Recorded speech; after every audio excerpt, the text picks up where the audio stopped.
दोस्तों नमस्कार, जय हिंद। बहुत स्वागत है आप सभी का आपके अपने YouTube चैनल दिव्य राजन चैनल पर। दोस्तों आज जबकि आज महज 13 जुलाई है और सिर्फ 4 दिन रह गए हैं महागठबंधन की होने वाली बैठक के लिए बेंगलुरु में, और जो कि उस बैठक के पहले एक डिनर डिप्लोमेसी श्रीमती सोनिया गांधी भूतपूर्व कांग्रेस अध्यक्ष द्वारा आयोजित की जानी है। उससे पहले ही कुछ एक बातें ऐसी सरफेस पे आ रही हैं जिन पर चर्चा करें अगर हम, तो पता चल रहा है कि महागठबंधन के अस्तित्व पर ही कहीं कोई प्रश्न चिन्ह ना लग जाए। मैं ऐसी बात क्यों कह रहा हूँ? कारण है, आज ममता दीदी का अगर आपने देखा होगा तो एक बयान आया है, और बयान ये है कि आप लोग मुझे गालियां दें और मैं वहां आकर आपकी पूजा आरती करूं। जाहिर है उनका इशारा है कांग्रेस और वाम दलों की ओर। तो ऐसा क्यों?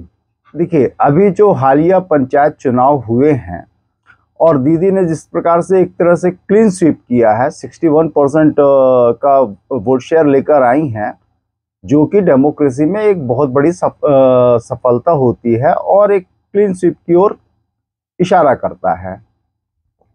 परंतु यहाँ दिक्कत है। दिक्कत ऐसी है कि जो महागठबंधन में उनके पार्टनर्स होने वाले हैं, उनके सहयोगी दल होने वाले हैं, वे हैं वाम दल और कांग्रेस। और कांग्रेस और वाम दल दोनों ही अभी देखिए, ये सब भाजपा से लड़ने के लिए सारी सब तैयारियां चल रही हैं। अभी हालिया संपन्न हुए पंचायत चुनावों में ममता दीदी के खिलाफ थे। अब वे वहां की जो करारी हार है उसको क्या डाइजेस्ट कर गए हैं या कर सकेंगे?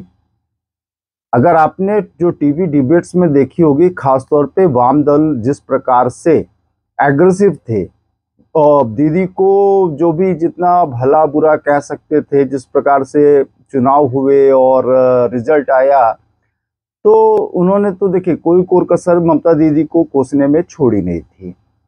तो अब बारी है ममता दीदी की। ममता दीदी को उनसे एक तरह से आप यूं मान के चलिए कि एक अप्रूवल जैसा चाहिए है। हालांकि दीदी को किसी अप्रूवल की जरूरत नहीं पड़ती है। वे आज भी चुनाव, अगर लोकसभा चुनाव होते हैं तो 42 सीटें अगर पश्चिम बंगाल से आती हैं तो अपने दमखम से 20+ सीट तो ले ही आएंगी।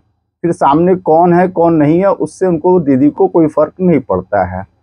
परंतु यहाँ पर जब वे एक साझीदार के तौर पर कांग्रेस और वाम दलों की ओर देखती हैं, तो वो कम से कम यह उनकी एक एक्सपेक्टेशंस है कि कम से कम ये तो जो चुनाव पंचायत चुनाव नतीजे आए हैं उनको अप्रूव करें, और उनका अप्रूवल होगा।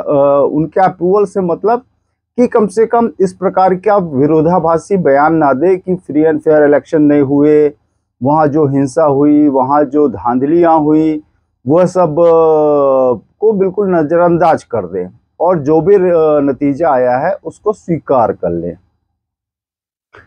अब देखिए, वाम दल और कांग्रेस के सामने यह एक बहुत बड़ा प्रश्न चिन्ह है कि वे अगर स्वीकारते हैं तो उन्होंने जो उनके अपने कार्यकर्ताओं के साथ हुई जाति या इवन मर्डर या जो भी उनके साथ बुरा सुलूक हुआ है, वह सबको वे स्वीकार कर ले और अपने ग्रास रूट लेवल के कार्यकर्ता को बिल्कुल नज़रअंदाज कर दें, जो कि शायद है कि उनके आने वाले भविष्य के लिए अच्छा नहीं होगा।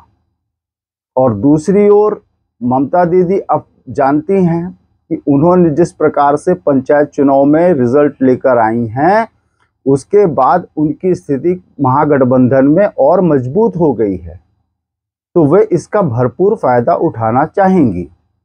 और दूसरी ओर, जैसे मैंने वो डिनर डिप्लोमेसी की बात की श्रीमती सोनिया गांधी की ओर से जो आयोजित है, उसको लेकर कहीं न कहीं केजरीवाल जी भी संशय में हैं कि वे जाएं या ना जाएं, क्योंकि उनकी पहली शर्त तो वह ऑर्डिनेंस है जो कि केंद्र सरकार लाकर उनके पावर को सीज कर दी, जो दिल्ली के अधिकारी का स्थानांतरण और उनके ऊपर डिसिप्लिनरी एक्शन लेने की जो उनकी अपनी एक इच्छा थी, वह अधूरी है, अभी भी अधूरी है। तो वह चाहती है कि इस महागठबंधन की बैठक से पहले कांग्रेस अपना रुख नहीं, वो साफ साफ कहते हैं कि आप विरोध में उतर जाइए तो हम आपके साथ हैं। अब कांग्रेस के लिए भी यह एक बहुत बड़ा चैलेंज हो जाता है, क्योंकि आप ही वह पार्टी है, आम आदमी पार्टी ही वह पार्टी है जिसने उसके जनाधार को ध्वस्त किया है, अपनी ओर ले गई है, चाहे फिर वो दिल्ली हो, चाहे वो पंजाब हो, या इवन कि जो दूसरे स्टेट्स में कुछ कांग्रेस को नुकसान होता है वह आम आदमी पार्टी की वजह से होता है।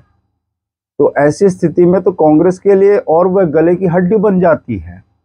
और अगर एक समीकरण आप देखें आम आदमी पार्टी और ममता बनर्जी को आपस में मिलाकर, तो वे एक कम से कम अपनी इस मजबूत स्थिति का ज़्यादा से ज़्यादा फायदा लेना चाहते हैं। गलत भी नहीं है, राजनीति है, इसमें सबको अपना मोटी मलाई चाहिए है। तो अब ऐसी स्थिति में कांग्रेस करे क्या?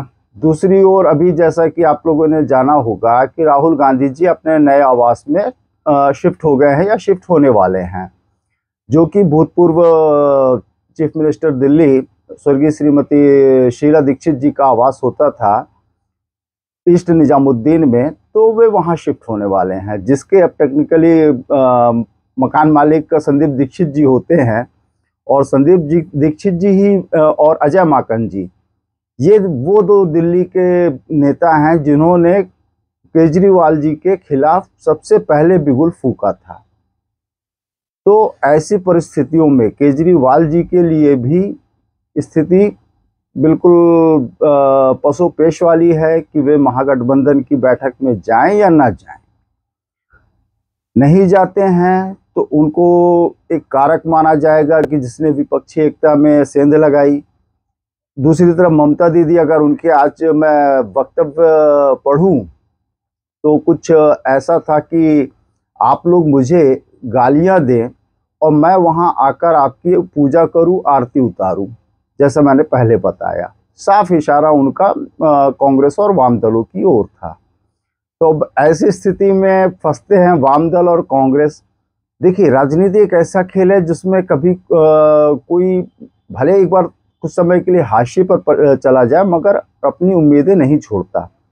अगर आज की जिसको बोलते हैं त्वरित लाभ के लिए अगर वे ममता दीदी का समर्थन कर देते हैं तो वह आगे के लिए अपनी जमीन खो देंगे, चाहे फिर वो वाम दल हो चाहे वो कांग्रेस हो। क्योंकि जो आहुति उनके चाहे कांग्रेस के ग्रास रूट लेवल के वर्कर्स हो या वाम दल के, जो आहुति वे दे रहे हैं उनकी कीमत पर ममता दीदी को बढ़ने दिया जाए तो फिर बेचारे उनके जो बलिदान जो उन्होंने दिया वह तो व्यर्थ गया ना। और पार्टी का क्या, वह तो अगले और कई सालों के लिए नेपथ्य में चली जाएगी। इससे पहले कि वे ममता दीदी का समर्थन करें और त्वरित लाभ के लिए महज की भाजपा को हटाना है, इसके लिए वे अपना ही अस्तित्व मिटाने पे अगर उतारू हो जाएं तब तो क्या कीजिएगा। परंतु दोनों ही दलों में, चाहे कांग्रेस हो चाहे वाम दल हो, बहुत ही मैच्योर परिपक्व नेता हैं जो अपना भविष्य सुदृढ़ करना जानते हैं और अपनी पार्टी को किस प्रकार से स्थापित करना है वह भी बखूबी जानते हैं। परंतु जो माहौल अभी है उसमें अगर वे ममता दीदी के सामने झुकते हैं तो कम से कम पश्चिम बंगाल में वे अपना जनाधार, अपना अस्तित्व खो देंगे। यह दीवार पर लिखी हुई इबारत जैसा ही होगा, क्योंकि दीदी जिस प्रकार की राजनीति करती हैं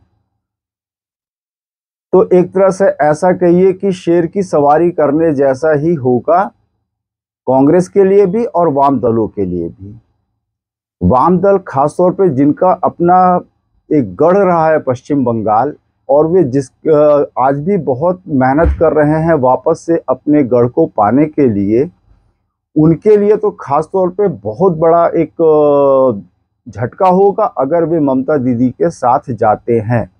फिर वह किसी भी कीमत पर अपने ग्रास रूट लेवल के कार्यकर्ताओं को यह मैसेज नहीं दे पाएंगे कि यह हमारी अभी कैसी भी मजबूरी थी कि भाजपा को हटाना था या कुछ भी करना था, क्योंकि दीदी के समर्थन में जाने का मतलब यह है कि उन्होंने दीदी के अम्ब्रेला के नीचे आ गए हैं और वे दीदी के सामने नतमस्तक हैं। तो यह अब उन्हें ही तय करना है, चाहे वह कांग्रेस हो चाहे वह वाम दल हो, क्योंकि दीदी ने तो अपनी हुंकार भर दी है और दीदी झुकना जानती नहीं है। वे कांग्रेस से निकल कर आई हैं, उन्होंने अपने शुरुआती कैरियर में सोमनाथ चटर्जी जैसे दिग्गज महादिग्गज को हराया था, तो उनसे तो ऐसा कोई उम्मीद करना कि वे कोई लचीला रुख अपनाएंगी संभव नहीं है।